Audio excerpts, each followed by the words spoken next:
حضور غوث پاک رضی اللہ تعالیٰ عنہ کے والد کا نام ابو صالح رضی اللہ تعالیٰ عنہ ہے۔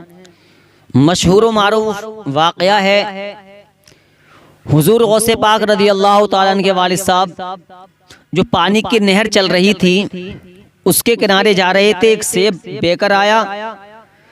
آپ نے وہ سیب تو کھا لیا، لیکن دل میں خیال آیا، اے ابو صالح تو نے سیب تو کھا لیا ہے، لیکن کہیں ایسا نہ ہو کہ میدان محشر میں اگر پوچھ لیا جائے، قیامت کے روز پوچھ لیا جائے کہ تم نے جو سیب کھایا ہے وہ کسی اور کے باغ کا کھیت تھا اور تم نے بنا اجازت کے کھا لیا، تو کیا جواب دو گے؟ دل میں ایک کیفیت پیدا ہوئی، خیال آیا چلو باغ والے سے معافی طلب کی جائے۔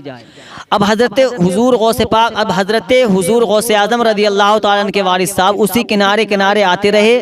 کیا دیکھتے ہیں کہ جو سیب کے پیڑ کی ٹہنی تھی وہ پانی کی نہر میں تھی۔ آپ سمجھ گئے کہ یہ کہیں اور سے نہیں بلکہ اسی باغ کا سیب ہے۔ آپ باغ میں پہنچے، اب جیسے ہی پہنچے ہیں تو ایک بزرگ کو پایا، کہا حضور، چونکہ حضور غوث پاک رضی اللہ تعالیٰ عنہ کے والد صاحب بھی ولی تھے اور حضور غوث اعظم رضی اللہ تعالیٰ عنہ کے جو والد صاحب وہ بھی ولی تھے، اور جن کے پاس یہ پہنچے تھے وہ بھی ولی تھے، یعنی کہ آپ کے نانا۔ اب جیسے ہی پہنچنے کے بعد میں کہا، میں نے آپ کے باغ کا ایک سیب کھا لیا ہے، میں معافی طلب کرنے آیا، مجھ کو معاف کر دیجیے۔ کہا ایسی معافی نہیں ہوگی، کہا تمہیں میرا باغ رکھانا ہوگا۔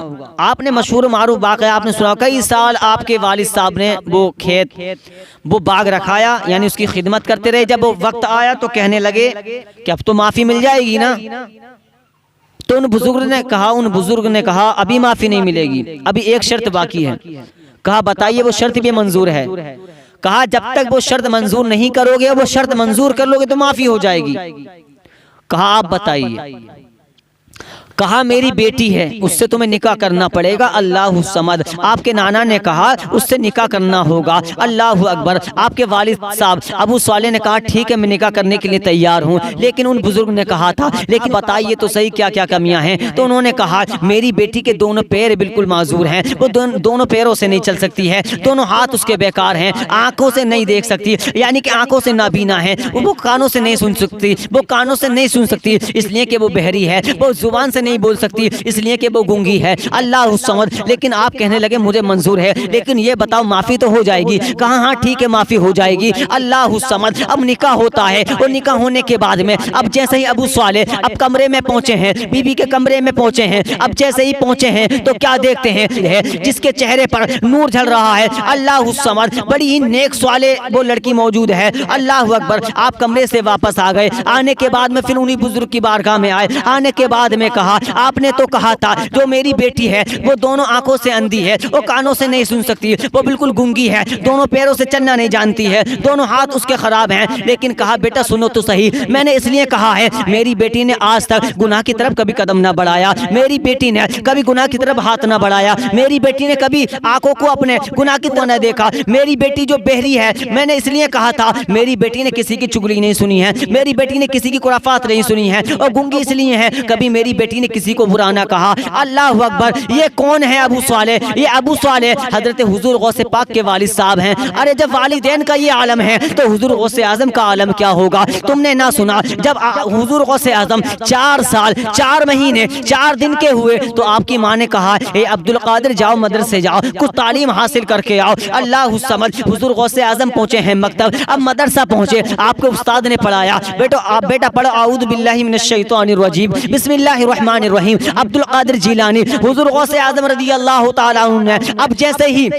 اعوذ پڑھی ہے، اعوذ پڑھنے کے بعد بسم اللہ الرحمن الرحیم پڑھی ہے، اب انہوں نے پارہ شروع کیا، سورہ بقرہ پوری ہوئی، سورہ آل عمران پوری ہو گئی، سورہ نساء پوری ہو گئی، اب یہ پڑھتے چلے گئے یعنی کہ حفظ کا پڑھتے چلے گئے، 1 پارہ ہوا، 2 پارہ ہوا، یہاں تک کہ علماء فرماتے ہیں کہ بعض علماء فرماتے ہیں حضور غوث اعظم رضی اللہ تعالیٰ عنہ نے 15 پارے پورے کر دیے، بعض علماء فرماتے ہیں 17 پارہ پڑھ دیے۔ اللہ اکبر، پھر استاد نے کہا اے عبد القادر یہ بتاؤ کہ یہ پارے کہاں سے یاد ہوئے؟ تو تو آپ فرماتے ہیں جب میں ماں کے پیٹ میں تھا تو میری ماں جب تک کوئی کام نہیں کرتی تھی، جب تک قرآن کی تلاوت نہ کر لیتی تھی، جتنی پاروں کی میری ماں تلاوت کرتی تھی میں اپنی ماں کے پیٹ میں یاد کر لیا کرتا غوث اعظم ہے۔ پیارے مسلمانوں، حضور غوث اعظم کی شان تو یہ ہے، اللہ اکبر، سارے ولیوں نے جہاں سنا وہاں گردن جھکا دی، حضور بختیار کاکی نے سنا گردن جھکا دی، حضور مخدوم سمنا نے سنا گردن جھکا دی، تمام ولیوں نے حضور غوث اعظم کا جب یہ فرمان سنا سب نے گردن جھکا دی۔ تبھی تو اعلیٰ حضرت فرماتے ہیں جب ان کے گدا بھر دیتے ہیں شاہانہ زمانہ کی جھولی، ارے محتاج کا جب یہ عالم ہے تو مختار کا عالم کیا ہوگا، محتاج کا جب یہ عالم ہے مختار کا عالم کیا ہوگا۔ اللہ تعالی ہم سب کو حضور غوث اعظم سے سچی پکی محبت کرنے کی توفیق عطا فرمائے۔